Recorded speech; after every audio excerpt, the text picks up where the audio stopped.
ఒక సింపుల్ ప్రశ్నని మీ ముందు పెడుతున్నాను. మీకు సమాధానం తెలిస్తే నాకు ఆన్సర్ చేయండి. ఇది ఎవరిని నొప్పించడానికి చేస్తున్న వీడియో కాదు. కేవలం సిస్టమ్ పట్ల నాకున్న డౌట్స్‌ని మీ ముందు పెడుతున్నాను. If you know the answer please clarify me in the comment section. హిందువుల్లో బహుజన వర్గాలు ఎస్సీ, ఎస్టీ. ఎస్సీ అంటే హిందూ సోషల్ స్ట్రక్చర్‌లో ఉన్న వ్యక్తి.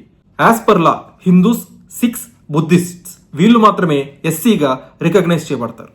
ఇక ఎస్టీ స్టేటస్ అనేది రిలీజియన్తో సంబంధం లేదు. అది ఒక ట్రైబల్ ఐడెంటిటీ. ఎస్టీ అనే వ్యక్తి హిందూయిజంలో ఉన్నా ఓకే, ముస్లింలో ఉన్నా ఓకే, క్రిస్టియన్లో ఉన్నా ఓకే, ఆర్ ఏ రిలీజియన్లో ఉన్నా ఓకే. వీళ్ళకి బాబాసాహెబ్ అంబేద్కర్ రాజ్యాంగంలో కల్పించిన బెనిఫిట్స్, హక్కులు, రిజర్వేషన్స్. ఒకప్పుడు వాళ్ళు అణచివేతకు గురయ్యారు కాబట్టి వాళ్ళకి ఉపాధికి కానీ విద్యకు కానీ ఉపయోగపడడానికి ఈ రిజర్వేషన్స్ అనేవి కల్పించడం జరిగింది. అయితే ఎస్సీ అంటే హిందువులు. వాళ్ళు వన్స్ వేరే మతంలోకి అంటే ఇస్లామిక్ కానీ క్రిస్టియానిటీలో కానీ కన్వర్ట్ అయితే వాళ్ళకి ఈ రిజర్వేషన్స్ వర్తిస్తాయా, రాజ్యాంగంలో ఇలా కన్వర్ట్ అయినా కానీ మీకు రిజర్వేషన్స్ కల్పిస్తాయని చెప్పి బాబాసాహెబ్ అంబేద్కర్ ఎక్కడా కూడా చెప్పలేదు. అయినా కానీ ఇలా కన్వర్ట్ అయిన తర్వాత కూడా వాళ్ళకి ఎందుకు ఇంకా బెనిఫిట్స్ అందుతున్నాయి అనేది నా మొదటి ప్రశ్న. వాళ్ళందరికీ రిజర్వేషన్స్ ఆపేశారా లేకపోతే కంటిన్యూ చేస్తారా? దీనికి ఖచ్చితంగా ఎవరి దగ్గర సమాధానం లేదు. 2 రోజుల క్రితం సుప్రీంకోర్టు ఒక తీర్పు ఇచ్చింది. ఇలా కన్వర్ట్ అయితే రిజర్వేషన్స్ వర్తించవని చెప్పి ఖరాఖండిగా చెప్పింది. ఇది ఒక హిస్టారికల్ వర్డిక్ట్. మీకు ఇంకొక రియల్ టైమ్ ఎగ్జాంపుల్ చెప్తాను. నాకు తెలిసిన ఫ్రెండ్ ఒకళ్ళు ఉన్నారు.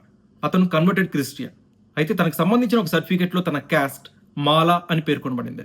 నువ్వు కన్వర్ట్ అయినప్పుడు మళ్ళీ ఒక హిందూ ఐడెంటిటీని ఎందుకు వాడుకుంటున్నావు? నీ ఐడెంటిటీ ఒక రిలీజియన్ క్రిస్టియన్ అని పెట్టుకున్నావు. నేను ఒక ప్రౌడ్ క్రిస్టియన్ అని చెప్పుకో. మళ్ళీ ఒక హిందూ ఐడెంటిటీని నువ్వు ఎందుకు వాడుకుంటున్నావు? రిజర్వేషన్స్ కోసం. వన్స్ నువ్వు కన్వర్ట్ అయిన తర్వాత you are no more Hindu. ఇక నీకు హిందూయిజంతో ఎలాంటి సంబంధం లేదు.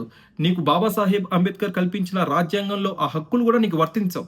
అందుకే సుప్రీంకోర్టు కూడా అలా తీర్పిచ్చింది. ఇదంతా ఎందుకు ఎక్స్ప్లెయిన్ చేస్తున్నానంటే రీసెంట్లీ ఆంధ్రప్రదేశ్లోని ఆకువీడులో ఒక ఇన్సిడెంట్ జరిగింది. శ్రీరామనవమి సెలబ్రేషన్స్ లో పాల్గొనేందుకు డిప్యూటీ స్పీకర్ రఘురామకృష్ణరాజు అక్కడికి వెళ్ళినప్పుడు ఒక మాబ్ ఆయనపై అటాక్ చేశారు. కొంతమంది రామ భక్తులపై అటాక్ చేశారు. ఓవరాల్ గా అక్కడ రాముడిని వాళ్ళు ఐడలైజ్ చేయొద్దు, రాముడికి ఎలాంటి సెలబ్రేషన్స్ అవసరం లేదు అని చెప్పి వాళ్ళు పెద్ద ఎత్తున నిరసన చేపట్టారు. అక్కడున్న వాళ్ళందరూ కూడా దళిత సంఘాల పేరుతో భవిష్యత్తులో రామాలయ నిర్మాణం ఇక్కడ చేపట్టవద్దని చెప్పి యాజిటేషన్ చేశారు. ఆ స్థలం దళిత సంఘాలదని, ఖచ్చితంగా ఆ స్థలం రాముడిది కాదని చెప్పి అక్కడ రామాలయ నిర్మాణం చేపట్టవద్దని చెప్పి హిందూ సంఘాలని హెచ్చరించారు. అక్కడికి వచ్చిన పొలిటీషియన్స్ ని హెచ్చరించారు, రామ భక్తుల్ని హెచ్చరించారు. అప్పుడు డిప్యూటీ స్పీకర్ రఘురామకృష్ణరాజు అక్కడున్న మాబ్ ని ఒక ప్రశ్న అడుగుతారు. ఇక్కడ ఎవరు హిందువులు లేరా అని అడిగినప్పుడు అందులో ఒక ముసలాయన ఇక్కడ ఎవరు హిందువులు లేరు, మేమందరం కన్వర్ట్ అయిపోయాం, మేమందరం క్రిస్టియన్స్ అని చెప్పి అంటారు. అప్పుడు రఘురామకృష్ణరాజు అదేంటి దళిత సంఘాలు అంటున్నారు కదా అన్నప్పుడు, అవును మా దగ్గర ఎస్సీ సర్టిఫికేట్ ఉంది అంటున్నారు. అసలు హౌ ఇస్ ఇట్ పాసిబుల్? వాళ్ళు కన్వర్ట్ అయినప్పుడు వాళ్ళ దగ్గర మళ్ళీ ఎస్సీ సర్టిఫికేట్ ఏంటి? ఎస్సీ సర్టిఫికేట్ అనేది ఒక హిందువుకి ఇచ్చే సర్టిఫికేట్. ఎస్సీ అంటే ఒక హిందూ, ఎస్టీ అంటే ఒక హిందూ. మళ్ళీ కన్వర్ట్ అయిన తర్వాత క్రిస్టియన్గా యువర్ క్రిస్టియన్, మీరు కన్వర్ట్ అయ్యారు, మళ్ళీ ఎస్సీ సర్టిఫికేట్ ఏంటి?